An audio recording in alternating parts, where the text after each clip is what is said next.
Yeah, hey Matt, how are you? Good. Good.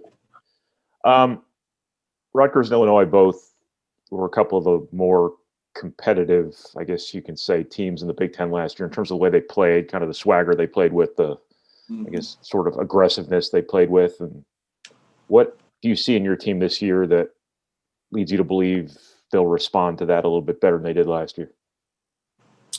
Uh, well, speculating's not going to really have much of an effect on anything. You got to be able to go out and do it. And, I think we've been able to show that we can do that. We haven't been consistent in that area, though. I think for us, more than anything, it's being able to handle somebody's pressure. Mhm.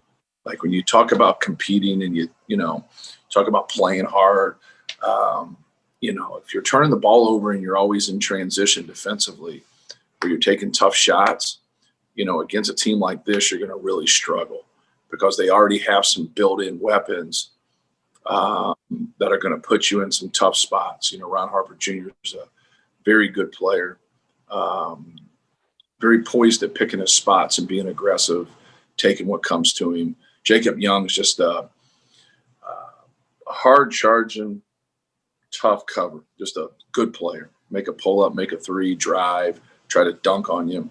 Great in transition, just coming at you. Geo Baker obviously is a phenomenal player, kind of working his way through some things here after coming back from an injury, but just a veteran, experienced, shot maker. Miles Johnson's leading our league in blocks, I think, still long, can score at the rim. A lot of pieces there, man. I mean, just a lot of pieces, and you got to be able to play them straight up and be able to guard them, but also be able to execute and handle their pressure, but rebound against them too. Like, they're a good rebounding team. They're a physical team. So when it comes into saying like what your team, you know, has to do, like, you got to be able to start there. You got to be able to start there and be able to keep those guys in front of you, keep them out of transition, keep them off the glass. And then you got to be able to, have that competitive spirit. So that's a lot to go to be able to talk about your team. But we've been able to play with teams that have been physical with us and play well in spurts. To be able to put, 40 minutes together, we've yet to do that. And so that's what it's going to take, especially playing at their place. Um, Eric's going to get, I assume, is going to get Geo Baker tomorrow night, and then I assume he'll get Io this weekend. What steps has he taken as a defender this year, you think, if you've seen any? Uh, he's a good defender. Obviously, Eric was hurt this year, so he missed a bunch of games, and so Right. like he's come back and he played well in practice before then, but then obviously had a setback, and he's done a good job. Obviously not perfect, but no one's perfect from a defensive standpoint. That's what you do as a coach. You keep picking out the positive things, but you also pick out the negative things and the things you got to keep working. You got to keep working at getting better and improving on that. To be elite level defender, you got to keep working in different players like Jacob Young or Geo Baker. They cause different problems. One's fast, one's powerful, one can make shots, one can hit step backs, and so like you just have to get into them, take up their space, and make it hard on them. What are the challenges this year of playing on the road? You know, Ordinarily it's about handling the crowd being against you and all that stuff, but Right. is it something different this year in terms of your routine, in terms of the sheer logistics of it, the lack of comfort in someone else's arena? What's the big challenge? We just go out and try to play the game from a basketball standpoint. It's not that big of a deal. It's kind of like a scrimmage, but it's obviously when it's on TV, you're playing, you're preparing. There's a lot of similarities. There obviously is some differences, and it's a little awkward. But as you start to play, you just kind of work your way into it and get prepared for the next game, and just keep focused on the game. And at first, it was weird, awkward, and it probably still is to a degree. But everybody's going to be able to adapt. And I think that's what everybody's trying to do. Is there kind of a common thread between Brandon and Jaden in terms of the way they prepare and the way they kind of work at it that, sort of lends itself to what they were able to do against Maryland and kind of bodes well for them moving forward? Yeah, well, they both got a long way to go. They both have a long way to go in understanding what's going on, especially defensively. So I think that's where it starts. Like, I'm not going to jump on the bandwagon here because they both played well and made some shots, did some things. I'm happy for them. They did great, but success messes with you. That's the downfall of most young players is success, because it's hard to have a good game then have another good game. You look at the if you just look at Brandon, you go look at each one of his games, and how some things have happened. I would think his early success had something to do with his failure in the next 2 to 3 games. And then all of a sudden you got to regroup and get things figured out. Now all of a sudden we're having some more success, right. And he's doing well. Well, now can he sustain that? That's what he has to be able to do. He has to be able to sustain that. What a lot of other people do is they interview you, they talk to you, it goes on Twitter, they tell you to buy stock now, and all these guys say all these things. Well, man, that's intoxicating. Well, it's really hard if you're the player, and trying to keep those guys grounded and understand, like, hey, we got to be better here defensively. Like, we got to be better rebounding. We got to play harder. Like, if we want to be able to beat some of these teams you're talking to me about, like, we have to be better. And like, well, who do you think's, going to do that? A lot of times people look and say, well, if you can get some production from these guys, these other guys they don't got to figure it out. You're always trying to improve. You're always trying to get better. So, like, I'm not on that. I'm here to try to help them. I'm here to try to keep them on edge so they can play well. They both played good games last game, but we got to have some consistency, and we got to be better on defense. We're not a very good defensive team. And there's some nights that ball does not go in. And when it doesn't, if you can still beat a good team, that's when you're really making a stride. Because obviously if you shoot the ball well, that's great. That's what you want. You want that every night. You want to generate good shots. But that's just not the way the game unfolds. Just one last thing from me. Can you just kind of speak to how you've tried to weaponize the attention that Sasha draws offensively? Yeah. Oh, no different than, any other good player. No different than Travion Williams posting up and him maybe getting a double team, or Zach getting a double team. And, if they're going to switch, or you're going to run guys off of screens or triple screens or normal action that's for them, people scout, so they know that action's coming. So, you get yourself in a position to where guys can run out and people switch out, run out, then the ball can go in the other direction. And a guy can have an ISO, or a guy can have a clean post up, because, you see it a lot in football with guys like a Rondale Moore or David Bell. And wherever they go, they draw a lot of attention. Now those other guys coming out, of the backfield, running pass routes in the other direction, now they're not the ones getting double teamed. You got single coverage over there, and it makes it a lot easier. Just opens up a lot of space. And so it's no different, like Ryan Klein or Carson Edwards would go sprinting off those screens, and it wasn't for them. It causes a lot of misdirection. You're just trying to manipulate the defense. And so, his ability to shoot 50% from three, not turn the ball over, know what's going on, make hard cuts, and then get those attention, that'll open up some other things from other people. And so, like, he's done a good job. Other night, he's 1 for 1 from the field. He had a good game. That's hard for people to understand, but he had a good game. That's who he is. If we like to get him more shots, but we also got, 3 or 4 layups because of him, because they overdid some things. And, I think that's doesn't show up in the box score, but as long as the guy who puts you in the game realizes it, it's all that really matters. Thank you, Matt. Yep.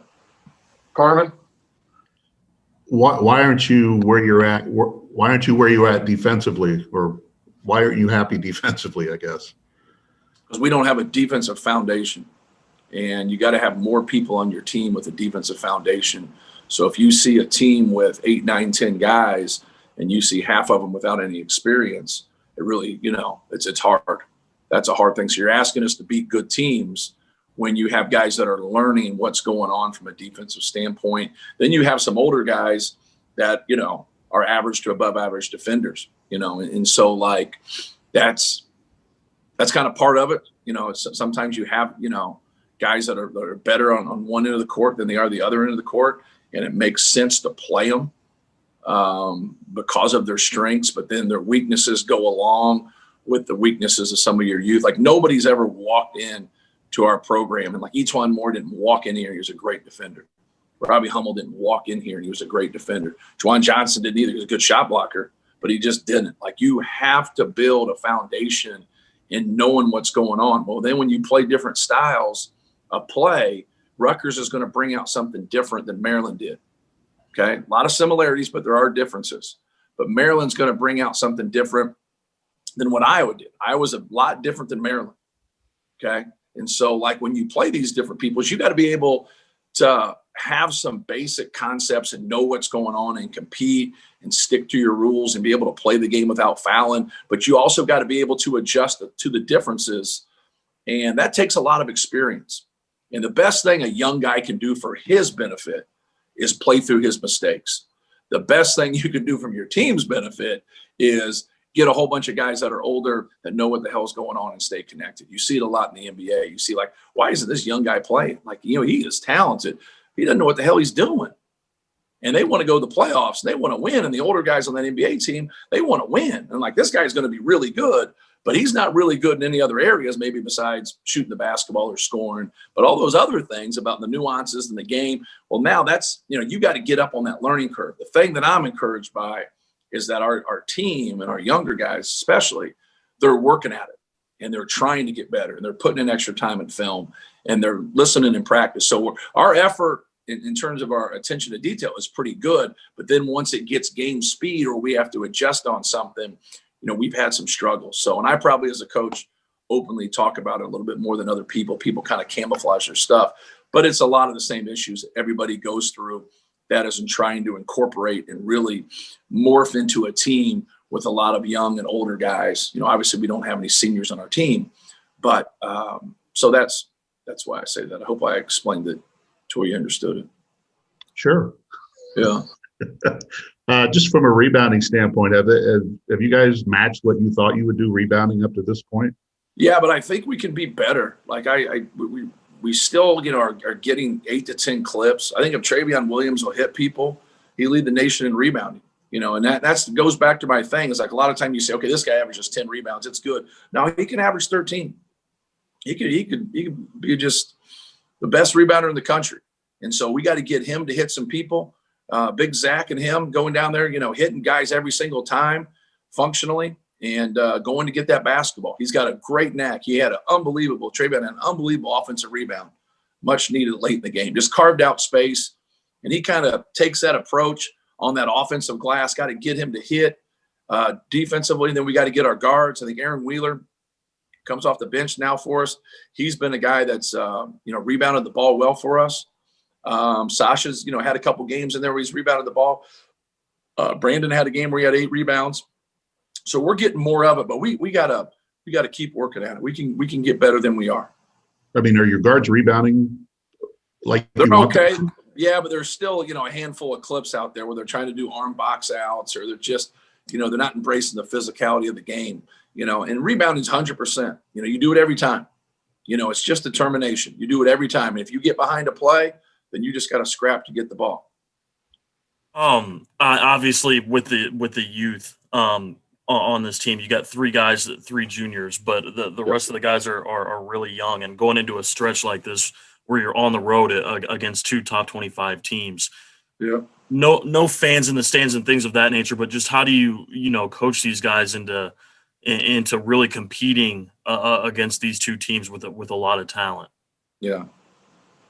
Well, they're in the Big Ten. They're on our schedule. So we're going to go and compete and play against them. There's like, just because you got a number next to your name, we've had a number next to our name before and people have beat us. So why can't we do the same thing? That's the whole thing. And both of the guys at Rutgers and Illinois, both of those coaches, I love those guys. I love their approach. I love what they're about.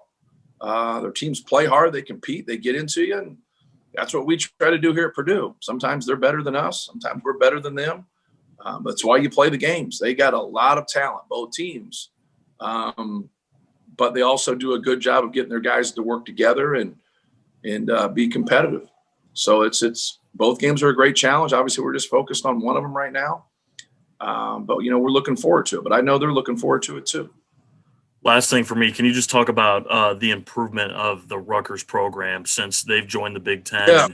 where they've come from and Coach Peichel, what they've done to, I mean, they're a top 10 team now. Yeah, well, Steve Peichel's a great coach. And he's blue collar and he fits in the Big Ten. And when you play as teams, they're going to compete. They're going to lay it on the line. They're physical. They got shot makers. And that's what he didn't have 2-3 years ago. They were physical. They defended. They were well coached. They didn't have any shot makers. They didn't have guys that could go make plays for him.